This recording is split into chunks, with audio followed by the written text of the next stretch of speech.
നമസ്കാരം. പിന്നെ ഒരു പയ്യനോടുള്ള കേസാണ്. ഫംഗ്ഷൻ ചെയ്തു തുടങ്ങാത്ത ഒരു കാലത്ത് ആ ഹോട്ടലിൽ ഊടുവഴിയിലൂടെ ഞാൻ കയറി എന്ന് പറഞ്ഞിടത്ത് കേസ് പൊളിഞ്ഞു. ആ പയ്യൻ പറഞ്ഞത് കുഴപ്പമായിപ്പോയി. കാരണം ആ ഹോട്ടൽ അപ്പോൾ ഓപ്പൺ ആയിട്ടില്ല. വേറെ ഏതെങ്കിലും ഹോട്ടലായിരിക്കും, അവൻ ആവേശമൊത്ത് തെറ്റി പറഞ്ഞതായിരിക്കാം. എന്തായാലും ആ കേസും പൊളിഞ്ഞു. അപ്പോൾ രഞ്ജിത്തിന് തോന്നിക്കാണും വളയിൽ തടവിയ കേസും ഈ പയ്യൻ്റെ കേസും ഒക്കെ പുല്ലുപോലെ ഞാനതിൽ നിന്ന് ഊരിയതുപോലെ ഏവള പിടിപ്പിച്ചാലും നമുക്ക് ഊരാൻ പറ്റും, ലുപ്പ് ഹോളുകൾ നമുക്ക് കിട്ടും, അത് വെച്ച് കളിക്കാമെന്ന് വിചാരിച്ചു കാണും. അങ്ങനെയാണ് ഇപ്പോൾ കെണിയിലായെന്ന് തോന്നും. പൊന്തിപ്പഴിച്ചാൽ മൂന്നിലെന്നാണ് പ്രമാണം. പറഞ്ഞത് ശരിയാണെന്ന് ഇപ്പോൾ തോന്നുന്നു. മൂന്നാമത്തെ കേസിൽ രഞ്ജിത്ത് ചട്ടിയിലായി. വെള്ളമടിച്ച് കരളും കൂമ്പും ഒക്കെ പോയതാണ്. പുതിയ എന്തോ കരൾ 1/2 കോടി മുടക്കി റീപ്ലാന്റ് ചെയ്തു എന്നും പറയുന്നു. ഇതൊന്നും എനിക്കറിയില്ല. അങ്ങനെ ജീവിതത്തിലേക്ക് ശക്തനായി തിരിച്ചു വരുമ്പോൾ ഇയാൾ എന്തിനാണ് ഇത്തരം തല്ലുകൊള്ളിത്തരങ്ങൾക്ക് പോയത് എന്നാണ് എനിക്ക് മനസ്സിലാവാത്തത്. വിനാശകാലേ വിപരീത ബുദ്ധി എന്നേ പറയാനുള്ളൂ. ഒരു സിനിമ എടുക്കുന്നതിനിടയിലൊക്കെ ആ സിനിമയെക്കുറിച്ച് എങ്ങനെ ഈ ഷോട്ട് വയ്ക്കാം, ഇതെങ്ങനെയായിരിക്കണം ഈ സീൻ പ്ലാൻ ചെയ്യേണ്ടത് എന്നൊക്കെ ചിന്തിക്കുന്നതിന് പകരം ഇന്ന് രാത്രി എവളെ കിട്ടുമെന്ന് ആലോചിക്കുന്നവനെ എങ്ങനെ സംവിധായകനെന്ന് പറയും.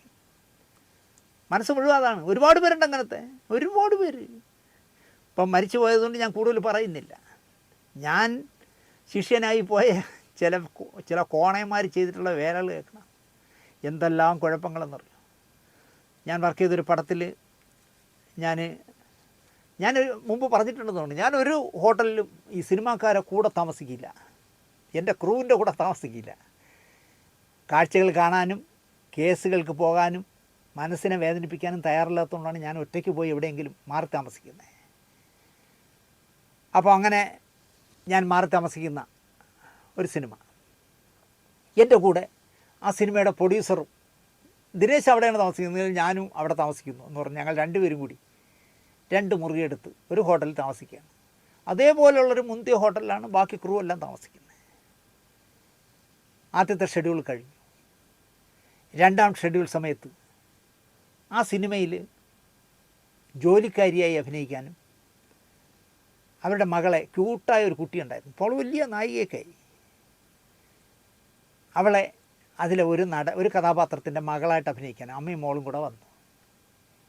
2ാമത്തെ ഷെഡ്യൂളിൽ വന്നുടൻ തന്നെ അവൾ എന്നെ കണ്ടു. എന്നോട് പറഞ്ഞു, ദിനേശ് ചേട്ടാ, ഞാൻ എല്ലാവരും താമസിക്കുന്നു, സംവിധായകനടക്കം എല്ലാവരും താമസിക്കുന്നിടത്ത് ഞാൻ താമസിക്കില്ല. ഞാനെന്ത്? അയ്യോ ചേട്ടാ, ഉറങ്ങാൻ പറ്റില്ല. ഞാനെന്താ എന്താ കാര്യം പറ.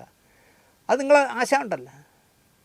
അയാൾ ഷൂട്ടിംഗ് ലൊക്കേഷനിൽ ഡയലോഗ് പറഞ്ഞു തരുന്നതിനിടയിലൊക്കെ പറയും, ഇന്ന് ഞാൻ വരും. അപ്പോൾ ചേട്ടാ, 8-10 വയസ്സായ മകളാണ്, 60 വെച്ച് തുടങ്ങുന്ന പ്രായമാണ്. ഞാനൊരു വിശാല ഹൃദയമായി ജീവിക്കുന്നുള്ളൂ ഒന്നുമല്ല, സത്യവതിയുമല്ല. പക്ഷേ മകളും ഞാനും കൂടെ ഒരു റൂമിൽ താമസിക്കുമ്പോൾ എങ്ങനെയാണ് ചേട്ടാ? ഞാനത് പറഞ്ഞിട്ട് അയാൾക്ക് മനസ്സിലാവുന്നില്ല. ഇയാൾ ലൊക്കേഷനിൽ ഇങ്ങനെ പറഞ്ഞുകൊണ്ടിരിക്കും. അപ്പോൾ ഇവരെന്ത് ചെയ്യുന്നറിയോ? റൂമിൽ വന്നാൽ ഉടനെ തന്നെ ഫോണങ്ങ് ഓഫ് ചെയ്യും. എന്നിട്ട് ഹോട്ടലിലെ റിസീവർ എടുത്ത് താഴെ വയ്ക്കും. ഈ വൃത്തികെട്ടവൻ റിസപ്ഷനിൽ വിളിച്ച് ചോദിക്കും, ഇന്ന നടിയുടെ റൂമിലെ ഫോൺ നേരെ ഇരിക്കുന്നില്ല കേട്ടോ, അതൊന്ന് നേരെ വയ്ക്കൂ. അപ്പോൾ ആ ഹോട്ടലിലെ റിസപ്ഷനിൽ ഇരിക്കുന്നവർക്ക് മനസ്സിലാവും ഇയാളൊരു പെണ്ണുപിടിയനാണ്, രാത്രി പെണ്ണ് പിടിക്കാൻ വേണ്ടി വിളിച്ചപ്പോൾ അവൾ ഫോൺ എടുക്കാത്തതിനാണ് ഇയാൾ ഇത് പറയുന്നതെന്ന് എല്ലാവർക്കും മനസ്സിലാവും. ഇയാൾക്ക് മാത്രമേ മനസ്സിലാവാതെ ഉള്ളൂ.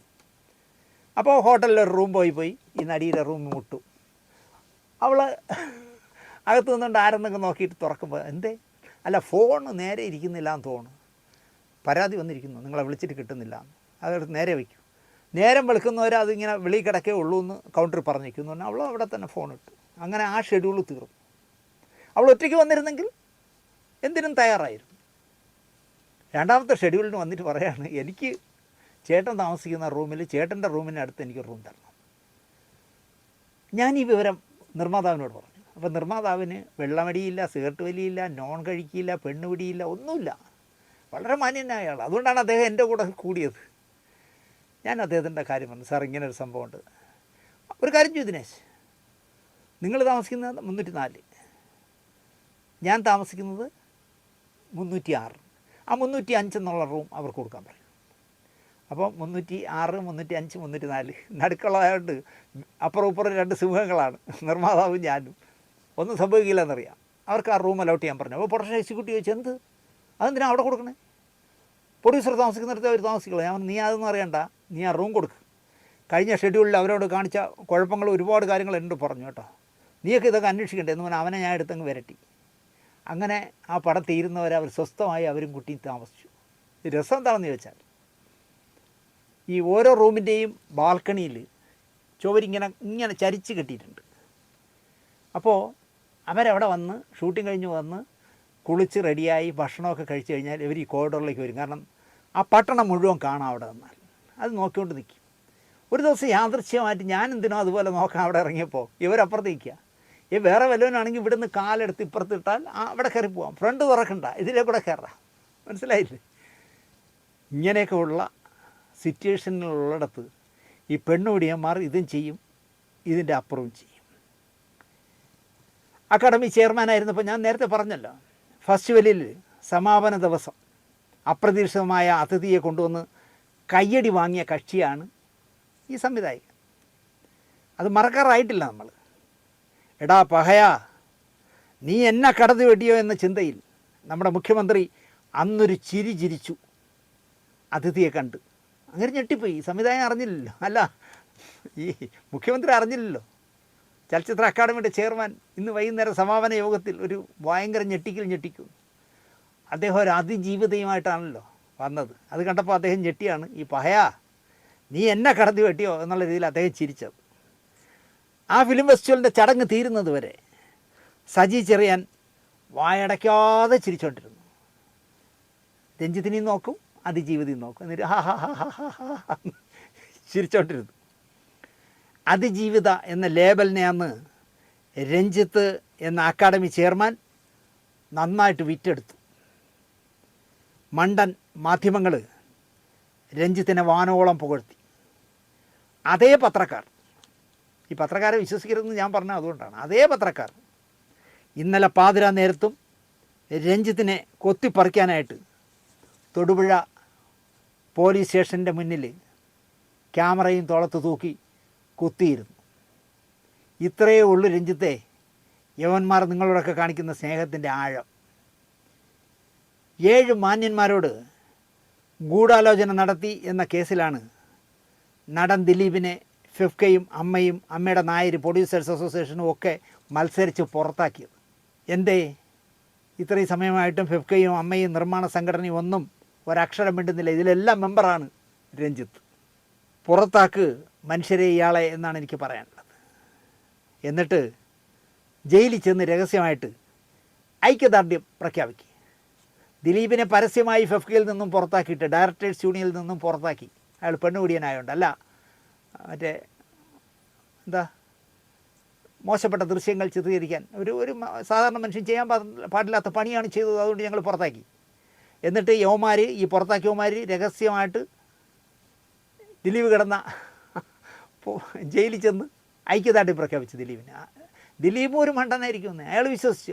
മറ്റേ ചേട്ടൻ വന്നല്ല, ഈ ചേട്ടൻ വന്നല്ല, ആ സാർ വന്നല്ല. എടാ നിന്നെ പുറത്താക്കിയവന്മാരാണ് ഈ വന്ന ഐക്യദാർഢ്യം പ്രഖ്യാപിക്കുന്നത്. ഞാൻ ചോദിക്കുന്നത്, തലയിൽ കണ്ണട വെച്ച കൂട്ടം അവിടെ വായിൽ ടേപ്പൊട്ടിച്ച് വായിൽ അകുന്നിൽ അപ്പനെ പോലെ ഉറങ്ങുകയാണോ? വിളിക്ക്, ഉണ്ണികൃഷ്ണനെയൊക്കെ വിളിച്ചോലെ, സിബിമലനെയൊക്കെ വിളിച്ചോലെ വിളിക്ക് ഊളയെന്ന് ആ യുവനടിക്ക്.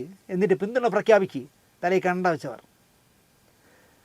നമ്മുടെ നേതാവിൻ്റെ പരസ്യ കാമുകനായതിനാൽ കമാന്ന് ഈ തലയിൽ കണ്ണട വെച്ച സംഘടന മിണ്ടില്ല. അതാണ് പ്രശ്നം. നമ്മുടെ നേതാവിൻ്റെ കാമുകനില്ലേ? അമ്മ ഭരിക്കുന്നവർ ഇപ്പം തരണീമണികളാണല്ലോ. പണ്ടുള്ളവർ പറയും 4 മല ചേരും, 4 പെണ്ണുങ്ങൾ ചേരില്ല. പെണ്ണുങ്ങളെന്നല്ല പറയണം, ഞാൻ അങ്ങനെ പറയുകയാണ്. എന്താ ഈ അമ്മ ഭരിക്കുന്നവർ മിണ്ടാത്തെ? എൻ്റെ അറിവിൽ അമ്മയിലും നിർമ്മാണ സംഘടനയിലും രഞ്ജിത്ത് അംഗമാണ്. പുറത്താക്കണ്ടേ? എന്നിട്ട് ഐക്യം പ്രഖ്യാപിക്കും. ഉടനെ ഒരു സദാചാര പാലകൻ ഇറങ്ങും, ഇന്നോ നാളെ ഇറങ്ങും.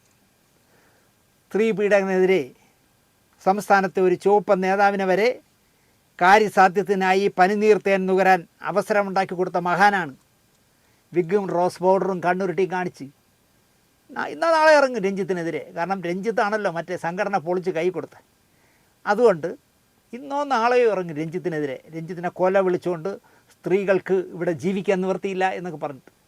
ഞാൻ വ്യക്തമായി പറയുകയാണ്, ഒരു മാന്യനായ കമ്മ്യൂണിസ്റ്റുകാരനെ, കമ്മ്യൂണിസ്റ്റ് നേതാവിനെ കാര്യസാധ്യത്തിന് വേണ്ടി കാര്യമൊക്കെ സാധിച്ചു. പിറ്റേ തവണ 5 വർഷം സർക്കാരിൻ്റെ ബോർഡ് വെച്ച് വിലസാൻ പറ്റി. അതിനുവേണ്ടി പനിനീരിൽ തേൻമുഖി കാര്യം സാധിച്ചു എന്നാണ് 100% വിശ്വസ്തമായ കേന്ദ്രത്തിൽ നിന്ന് എനിക്ക് കിട്ടിയത്. ചാരിത്ര പ്രസംഗമേ നടത്തും. 2 ദിവസത്തിനുള്ളിൽ രഞ്ജിത്തിനെതിരെ വരും, ചാവേറുകളെ കൊണ്ട് തെറിയും വിളിപ്പിക്കും. നമുക്ക് കാണാം. 2 ആൺപിള്ളേർ തലപ്പൊക്കം വച്ചു. ജാമ്യം കിട്ടിയിട്ട് എങ്ങനെയാവും ഈ പ്രാഞ്ചി വീട്ടിൽ കയറി ചെല്ലുന്നത്? എനിക്ക് ചിന്തിക്കാനാവുന്നില്ല. ഇതേ സ്ഥാനത്ത് ഞാനായിരുന്നെങ്കിൽ എന്ത് ചെയ്യുമെന്ന് ആലോചിക്കായിരുന്നു. എങ്ങനെ കയറി ചെല്ലും? അപ്പോഴും ഒരു സംശയം. 150 പേർ ജോലി ചെയ്യുന്ന സെറ്റാണ്, ഷൂട്ടിംഗ് സെറ്റ്. അതിൻ്റെ നെടുന്തുണായ സംവിധായകൻ അയാളുടെ കാരവാനിലേക്ക് വിളിപ്പിച്ചപ്പോൾ ഒറ്റയ്ക്കാണോ ഈ യുവനടി കയറി ചെന്നത്? ഒറ്റയ്ക്കായിരുന്നോ ഈ കാമദേവൻ കാരവാനിലിരുന്നത്? കാരവാനിൽ ഒരാൾ വാതിൽ തുറക്കാനും അടയ്ക്കാനും AC ഇടാനും കൂട്ടാനും കുറയ്ക്കാനും ഒക്കെ ആയിട്ടുണ്ടാവും. ഞാൻ കുറച്ച് ദിവസം ഇപ്പോൾ 2 പടത്തിൽ അഭിനയിക്കാൻ പോയതുകൊണ്ടാണ് എനിക്ക് അറിയാവുന്നുള്ള കാരവാനെ പറ്റി. നടി ചെല്ലുമ്പോൾ അപ്പോൾ അയാൾ ഈ ഡോറിൻ്റെ ഫ്രണ്ടിലില്ലേ? വാതിൽ കുറ്റിയിട്ട് പൂട്ടാറില്ല, പുറത്ത് പൂട്ടാറുമില്ല. അപ്പോൾ സ്ഥലകാല ബോധം മറന്ന് ഈ പറയുന്ന സംവിധായകൻ പെരുമാറുമോ? സജഷൻ പറയുന്നതിനപ്പുറം ഒന്നും നടക്കാൻ സാഹചര്യം അനുവദിക്കുന്നില്ല. കേസ് ബലക്കാൻ അപമര്യാദയായി എന്നുകൂടി എഴുതി ചേർത്തതാവില്ലേ ഒരു ഗുമ്മിന് എന്നാണ് എനിക്ക് ചോദിക്കാനുള്ളത്. ആകപ്പാടെ അയാൾ സജഷൻ പറഞ്ഞാണ്. ചിലപ്പോൾ വിട്ടുവീഴ്ച മനോഭാവം കാണിച്ചാൽ വരുംകാല മലയാള സിനിമയിലെ നായികയാവാം എന്നൊക്കെ പറഞ്ഞു കാണും. അതിനപ്പുറമൊക്കെ അയാൾ പറയുമെന്ന് എനിക്ക് തോന്നില്ല. വയസ്സായാലും അണ്ണാൻ മരം കയറ്റം നിർത്താറില്ല എന്നെനിക്കറിയാം. എങ്കിലും ചോദിക്കുന്നു, കരളും കൂമ്പും ഒക്കെ റീപ്ലാന്റ് ചെയ്ത് അതൊക്കെ ഒന്ന് പൊടിച്ചു വരുന്നതിന് മുമ്പ് ഇങ്ങനെയൊക്കെ ചാടി പുറപ്പെടാനാകുമോ? സ്ത്രീത്വത്തെ അപമാനിച്ചിരിക്കാം ഉറപ്പ്. ലൈംഗിക അതിക്രമം അതിത്തിരി കടന്നു പോയില്ലേ എന്നാണ് എനിക്ക് ചോദിക്കാനുള്ളത്. ഇവിടെ തലസ്ഥാനത്ത് എല്ലാത്തിലും കയറി അഭിപ്രായം പറയുന്ന ദിലീപിൻ്റെ സിനിമ കാണാത്ത, ദിലീപിൻ്റെ പടത്തിന് ഡബ്ബ് ചെയ്ത് ദിലീപിനെ 1000 വട്ടം മോനെ മോനെ മോനെ എന്ന് ഡബ്ബ് ചെയ്തിട്ട് ദിലീപിൻ്റെ പടം കാണാത്ത ഒരു ഭവതിയുണ്ടല്ലോ. ഒരനക്കവും ഈ വിഷയത്തിനെക്കുറിച്ച് കമാന്നൊരക്ഷരം വേണ്ടിയിട്ടില്ല. മോനൊരെണ്ണം രഞ്ജിത്തിൻ്റെ കൂടെ പണ്ട് വർക്ക് ചെയ്തിരുന്നതിനാൽ മൗനി ബാബയായതാണോ, അതോ നെടുമങ്ങാട് സീറ്റ് തരപ്പെടാത്തതിൻ്റെ നിരാശയിലാണോ? എന്താണെന്ന് പറഞ്ഞാൽ മിണ്ടുന്നില്ല. സാരമില്ല, വീണ്ടും LDF വന്നാൽ ഹോർട്ടികോർപ്പ് ചെയർപേഴ്സൺ ആകാം. സ്വന്തം കാറിൽ ബോർഡ് വയ്ക്കാം, ചുവന്ന ബോർഡ് വയ്ക്കാം. നീലയിൽ കറുത്ത അക്ഷരമാണ് വാസ്തവത്തിൽ എഴുതേണ്ടത്. ചുവപ്പിൽ വെള്ള അക്ഷരം എഴുതിയാലും ഒരുത്തനും ചോദിക്കാൻ വരില്ല. കാരണം അത്രയും വലിയ കക്ഷിയല്ലേ. അതിനാൽ മിണ്ടാത്തതാണെങ്കിൽ നമുക്കതിനങ്ങ് വിടാം. അല്ല രഞ്ജിത്തെ, ചട്ടിയിലായ ഉടനെ നമ്മുടെ പ്രദീപ് കുമാറിനെ വിളിച്ചില്ലേ? അടുത്ത സുഹൃത്തല്ലേ, മുഖ്യമന്ത്രിയുടെ PS അല്ലേ പ്രദീപ്. സലിംകുമാറും ധർമ്മജനും രഞ്ജിത്തിൻ്റെ പടങ്ങളിൽ ഇല്ലായിരുന്നു എന്നാണ് എൻ്റെ ഓർമ്മ. ഇന്ന് പാലക്കാട്ട് വച്ച് കീറുമായിരിക്കും രണ്ടുപേരും കൂടെ. കാരണം പിണറായി അടിക്കാൻ കിട്ടുന്നൊരു വടി എന്ത് കിട്ടിയാലും ഉപയോഗിക്കുമല്ലോ സലിംകുമാർ. അത് ഞാൻ പറയാം, ഞായറാഴ്ച പറയാം. എന്തായാലും പോലീസ് പൊക്കിയ ദിവസം മോശമാണ്.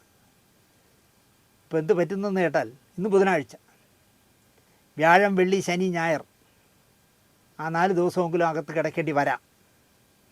അവധിയാണ്. പെസഹ വെള്ളിയാഴ്ചയും പെസഹ വ്യാഴാഴ്ചയും എല്ലാം കൂടെ പോവും. അവിടെ കിടന്ന് മേളിലേക്ക് നോക്കി ആലോചിക്കും രഞ്ജിത്തെ. എന്നിട്ട് മര്യാദക്കാരനായി പുറത്തു വരണം. പുതിയ മുഖവും സ്വഭാവവും ഒക്കെയായി. അതാണ് വ്യക്തിത്വം തെളിയിക്കാൻ പറ്റിയ ഒരു മാർഗം. അതിനുള്ളൊരു ട്രീറ്റ്മെൻറ്റാണെന്ന് കരുതിയാൽ മതി. കൊച്ചി DCP അശ്വനി ജിജിയാണ്. അവരാണ് അന്വേഷണ ഉദ്യോഗസ്ഥ ടീമിലെ തലപ്പത്ത്. പെൺപക്ഷക്കാരിയാണോ ന്യായവാദിയാണോ എന്നെനിക്കറിയില്ല. എന്തായാലും ദിലീപിൻ്റെ കേസെടുത്ത് മുഖ്യം കൊടുത്ത ആ അറുപുണ്യെ പോലെ പ്രതികാര ദുർഗയാകാനിടയില്ല. അശ്വതി ജിജി അവർ ന്യായമായി കേസ് അന്വേഷിക്കട്ടെ എന്ന് ഞാൻ പറയും. തെറ്റ് ചെയ്തിട്ടുണ്ടെങ്കിൽ തെറ്റ്. പക്ഷേ രഞ്ജിത്തിനെ പൂട്ടിയത് കളി അറിയാം എനിക്ക് എന്ന് അവർ തെളിയിച്ചതായി എന്ന് ഞാൻ പറയും. മുങ്ങാനും മുൻ ജാമ്യമെടുക്കാനും ഇട നൽകാതെ ഒരു ഫോൺ കോൾ പോലും അവരെ തേടി ചെല്ലുന്നതിന് മുന്നേ തന്നെ പൂട്ടി. പറയാൻ വിട്ടു, രഞ്ജിത്ത് ചെയ്യുന്ന പുതിയ പടത്തിൻ്റെ പേര് ഞാൻ നേരത്തെ പറഞ്ഞു എന്ന് തോന്നുന്നു. ലോ ആൻഡ് ഓർഡർ എന്നാണ് പടത്തിൻ്റെ പേര്. ഫസ്റ്റ് പേരാണ്. ഈ പടത്തിൻ്റെ കാര്യം പോക്കാണ് രഞ്ജിത്തെ. കാരണം മലയാളി അങ്ങനെയാണ്. മലയാളി എത്ര പോക്കിരിയായാലും ശരി, മറ്റൊരുത്തൻ്റെ ഒരു പെണ്ണ് കേസ് വന്നാൽ അവനെ തള്ളിക്കളയും. അതിവിടെ എത്ര പേരെ വേണമെങ്കിലും പറയാം. അവൻ പെണ്ണുപിടിയനായിരിക്കും. പക്ഷേ വേറൊരാൾ ഒരു പെണ്ണിനെ പിടിച്ചു എന്നറിഞ്ഞാൽ, അല്ലെങ്കിൽ പെണ്ണിനോട് മോശമായി പെരുമാറി എന്നറിഞ്ഞാൽ വർഗ്ഗശത്രുവായിട്ട് പ്രഖ്യാപിക്കും. അപ്പോൾ രഞ്ജിത്തിൻ്റെ ലോ ആൻഡ് ഓർഡർ ഗോവിന്ദ ആകും എന്ന് മാത്രം പറഞ്ഞുകൊണ്ട് ഇനിയെങ്കിലും നാണവും മാനവുമായിട്ട് ജീവിക്കാൻ നോക്ക്. സിനിമാക്കാർക്ക് മൊത്തം സമൂഹത്തിന് നാണക്കേട് വരുത്താതെ അന്തസ്സായി ജീവിക്കാൻ നോക്ക്. ഇനിയുള്ള കുറച്ച് കാലമല്ലേ കാണൂ. ആ കാലം മാന്യമായി ജീവിക്കാൻ നോക്ക് രഞ്ജിത്തെ എന്ന് മാത്രം പറഞ്ഞുകൊണ്ട്, നിങ്ങൾ ഇന്നലെ പോലീസുകാരുടെ മുന്നിലൂടെ ജീപ്പിൽ കയറാൻ തലയുയർത്തി പോയെങ്കിലും മലയാള സിനിമ മൊത്തം തല താഴ്ത്തിയാണ് നിന്നത് രഞ്ജിത്തെ. നിങ്ങളൊരാൾ നിമിത്തം വളരെ മോശമായിപ്പോയി എന്ന് മാത്രം പറഞ്ഞുകൊണ്ട് ഈ എപ്പിസോഡ് ഇവിടെ അവസാനിപ്പിക്കുന്നു. നന്ദി, നമസ്കാരം.